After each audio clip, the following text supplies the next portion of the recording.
Olá, sejam muito bem-vindos a mais um episódio do Psique Quer Saber. Hoje o nosso convidado especial é o Marcos.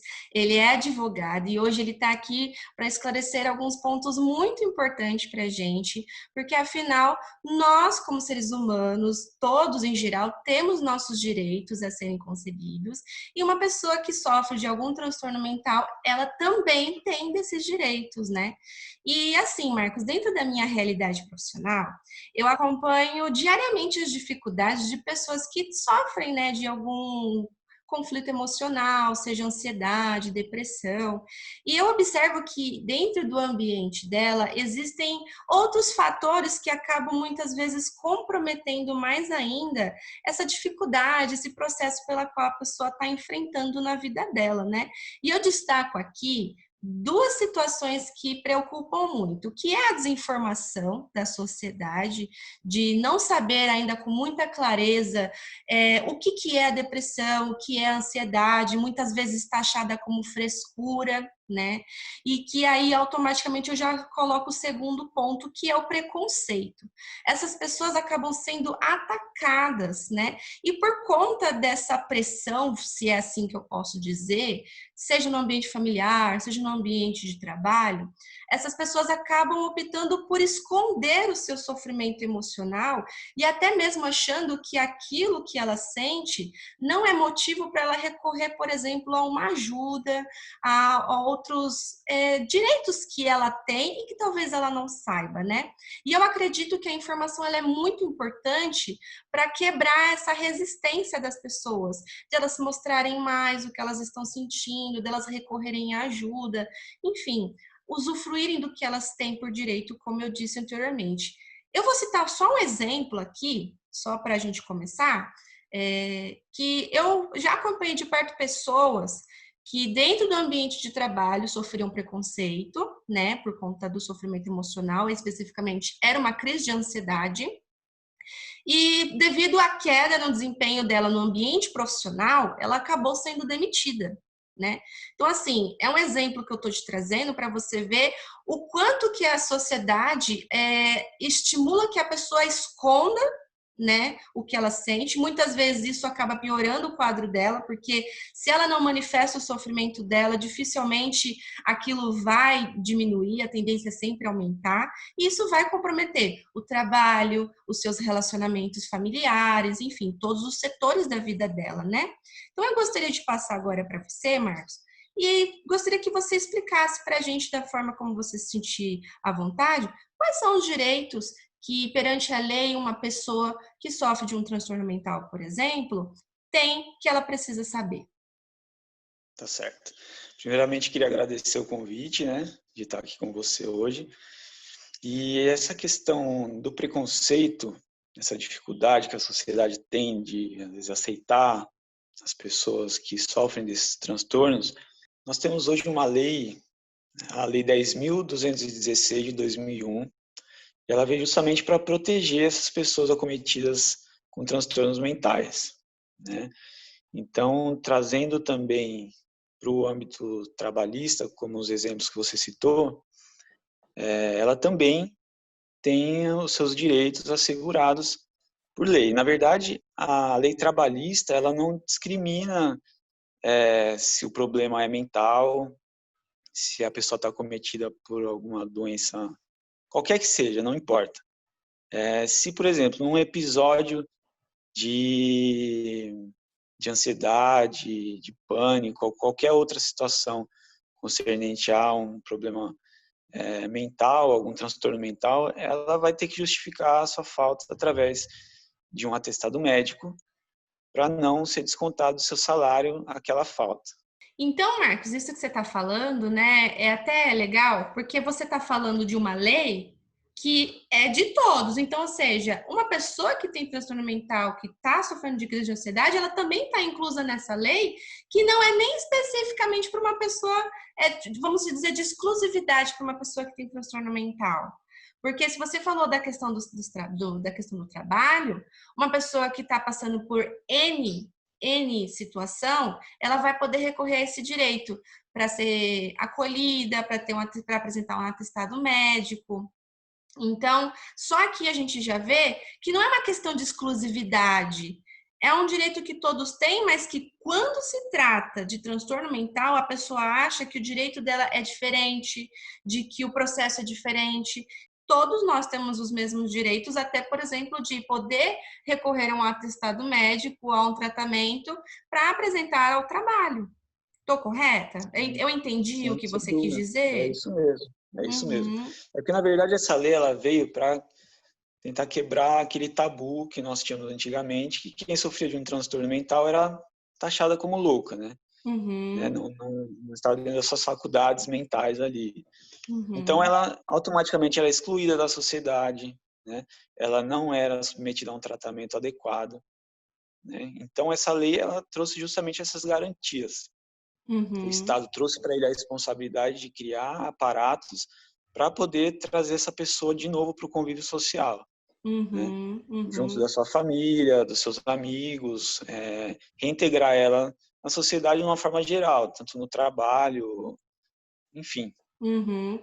E sabe uma coisa que é muito interessante, mas ao mesmo tempo é uma realidade muito triste, Marcos? Eu observo, como eu disse, na minha prática, as pessoas muitas vezes entristecidas por não ter ali, se sentirem não assistidas pelo Estado, pela sociedade, ter esse olhar de que é uma pessoa que precisa ter ali suas necessidades atendidas, mas elas se esquecem que muitas vezes elas mesmas negligenciam os seus próprios direitos.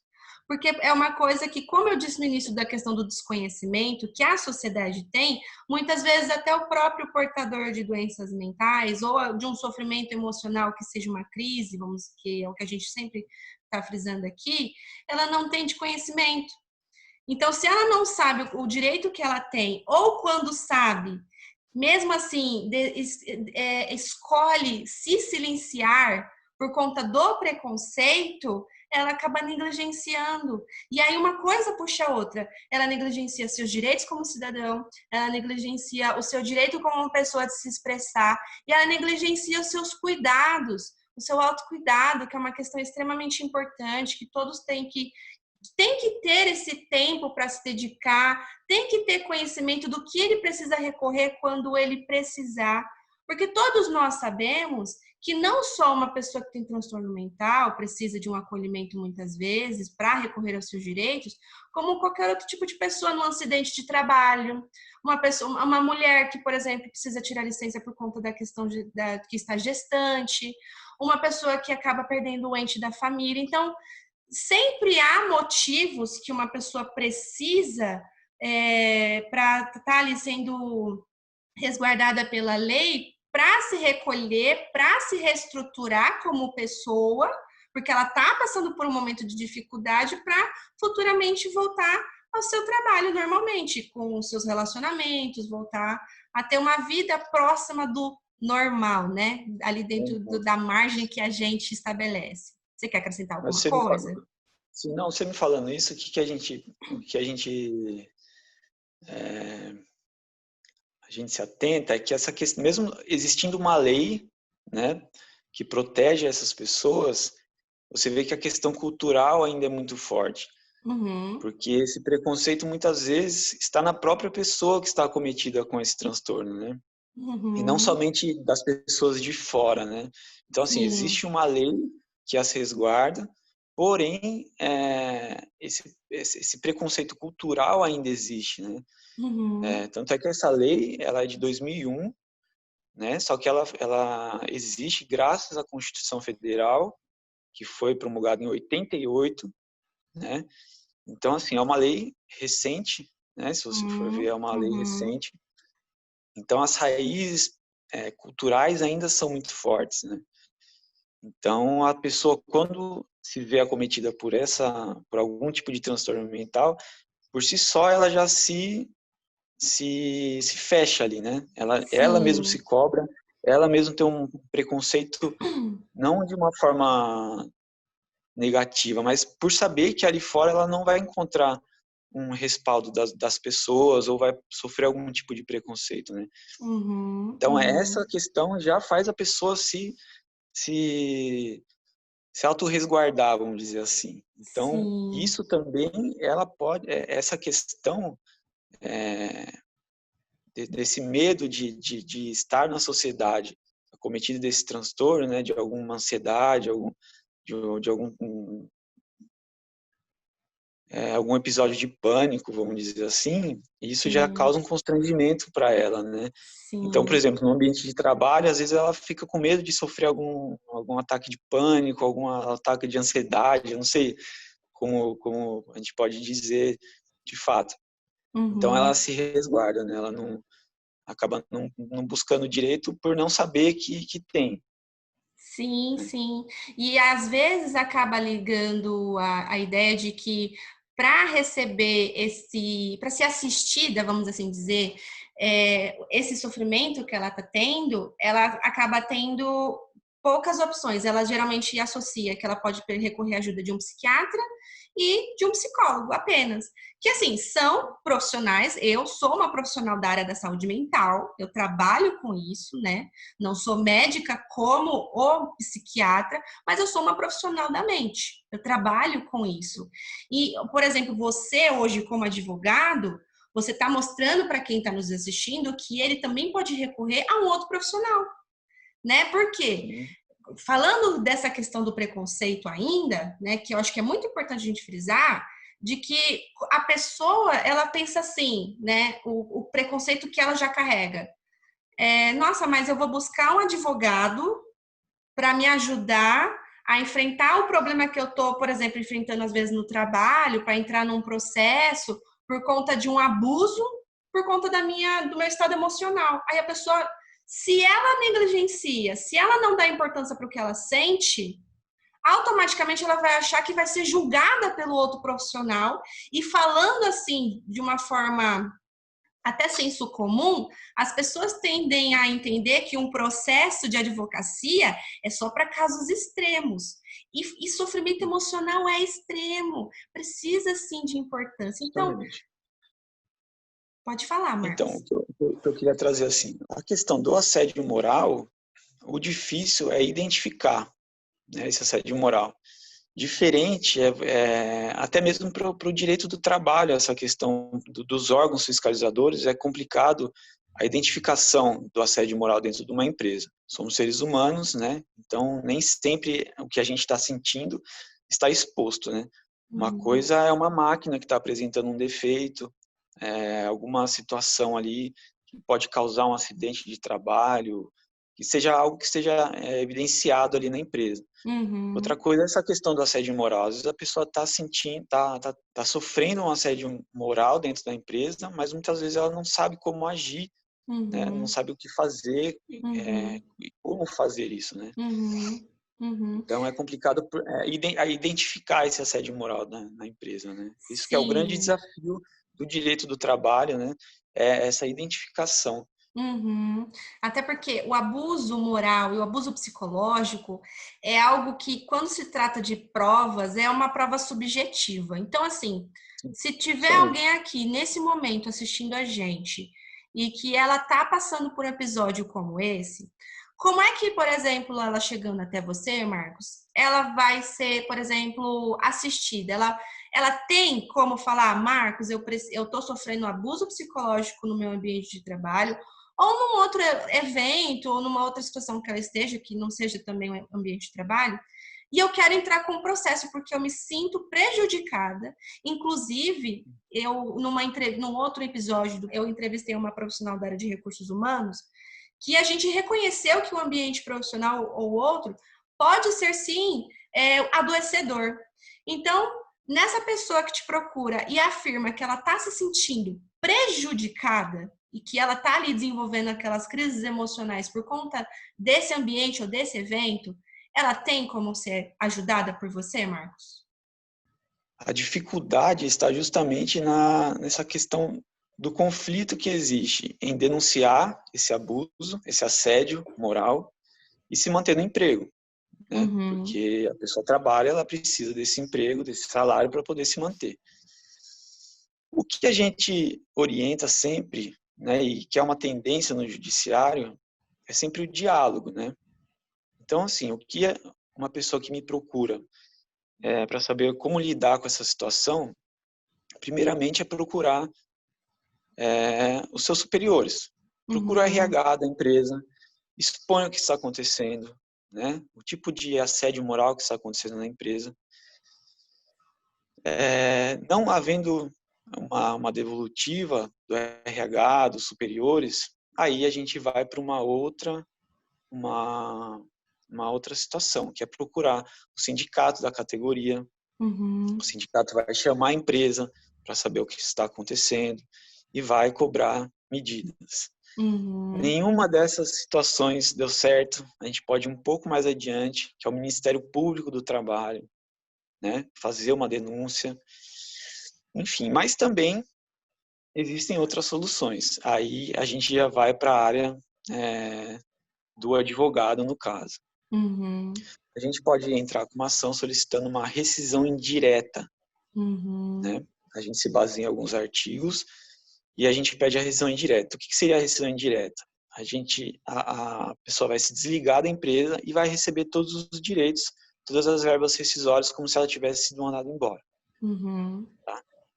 Ou também a pessoa pode se manter no trabalho e ir juntando provas, diálogos no WhatsApp daquele assédio, Uhum. trocas de e-mail que existe ali algum tipo de evidência desse assédio, e quando a pessoa é mandada embora, a gente vai tentar pleitear um danos morais, tentando reparar, né, pelo menos de forma financeira, esse prejuízo que a pessoa teve no âmbito do trabalho.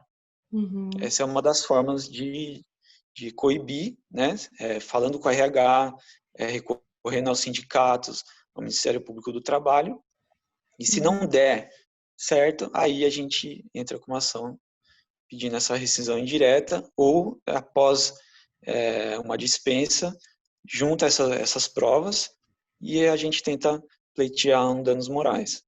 Perfeito. E deixando assim, fica claro de que não é um processo rápido, é um processo que vai demandar tempo, é um processo que vai demandar ali também uma atenção que a pessoa vai ter que dedicar, ela possivelmente vai ter que reviver várias vezes essa situação desconfortável que ela vivenciou e da qual ela está se queixando, junto com seu advogado ou junto com outro profissional que esteja junto ali acompanhando ela, né? Mas deixando claro que tem jeito. O meu Tem jeito. motivo, o sofrimento que eu sofri e que os danos morais e psicológicos que eu estou sofrendo, eu tenho sim direito a recorrer. O meu Sim, advogado, ele pode me ajudar. Então, sim, sem eu dúvida. sofrer de ansiedade e depressão não faz de mim diferente de uma outra pessoa. Muito pelo contrário, faz de mim uma pessoa igual a outra pessoa que tem dificuldades. Protetora de direitos também, né? Exatamente. Justamente. Exatamente, Marcos. E assim, eu acho que tudo isso que a gente pontuou aqui é a realidade de muitas pessoas, né? Eu sei que eu tô falando de muitas pessoas das quais eu assisto, né, muito próximo, mas eu também sei que pessoas, por exemplo, que acompanham os meus trabalhos, né, nas redes sociais, que acabam interagindo comigo e que falam de situações dessas que a gente está falando, eu tenho certeza que essas informações vão dar um start para elas saberem que, opa, eu talvez esteja negligenciando os meus direitos como a sociedade quer que eu faça. Mas eu vou ser diferente. Eu vou usar da informação, do conhecimento, para ir atrás dos meus direitos como cidadãos. Eu vou atrás dos profissionais que podem me ajudar, porque são vários. Né? Todos os profissionais podem ajudar, sim, uma pessoa que sofre de transtorno mental, de acordo com cada categoria. Né? Então, caminhando já até para a gente finalizar o nosso bate-papo, que está muito legal, Marcos, qual é a mensagem que você tem para dar hoje, né, para a pessoa que está aqui nos assistindo e não sabe por onde começar, né? Que ela se enquadre nesses cenários, ou pelo menos em um desses que a gente foi discutindo no decorrer do nosso bate-papo. Qual é o recado, o conselho que você dá para ela? Eu creio que a primeira situação é não se calar. Uhum. Acho que esse é o primeiro passo. Acho que toda mudança ela exige de nós, né, como cidadãos, é um primeiro passo, né? Essa lei que eu citei, a 10.216 de 2001, ela é um resultado de uma história de luta também, né? Sim. Não foi à toa. Tanto é que para ela ser promulgada, ela levou quase 13 anos no Congresso para esse direito ser reconhecido, Uhum. né? Mas para esse direito ser reconhecido, ela precisou percorrer um caminho difícil. Houve movimentos para que essa condição fosse vista com uma forma mais humanizada, uma forma a assegurar aquelas pessoas que elas também faziam parte de uma sociedade, que deveriam ser respeitadas, né? Uhum. Sim. Porém, foi necessário uma luta, né, para isso. Então, eu acho que a pessoa que está passando por uma situação dessa, seja no âmbito do trabalho, seja dentro de casa, seja em qualquer outro ambiente, ela deve se expor. Por mais que seja difícil, né, é Uhum. uma questão muito delicada, mas ela tem que ter em mente que existem profissionais capacitados para auxiliá-la, né, e passar por essa situação, seja na sua área como psicóloga, né, na área da psiquiatria, como também o judiciário está a favor dela, né? Existem Uhum. leis que assegurem que ela não deve se sentir desprotegida, muito pelo contrário, né? A gente não pode inverter os papéis, né? Quem tem que se sentir desprotegido, quem tem que se sentir não acolhido é a pessoa que pratica esse tipo de abuso, né? E não a Exatamente. pessoa que recebe, que, que, que passa por essa situação, né? Eu acho que seria Exatamente. esse o recado. Perfeito, Marcos. Eu acho que é esse o propósito, é esse o objetivo do meu projeto, é dar as mãos para outros profissionais e mostrar para quem nos acompanha que eles podem sim ser assistidos por diversos outros profissionais e que eles têm sim soluções para estarem recorrendo à ajuda. O importante é não ficar parado e o importante, como você mesmo disse, é dar o próximo passo. Então, muito obrigada, Marcos. Muito obrigada para você que nos acompanhou até aqui. E até a próxima. Tchau, tchau, galera. Tchau, tchau.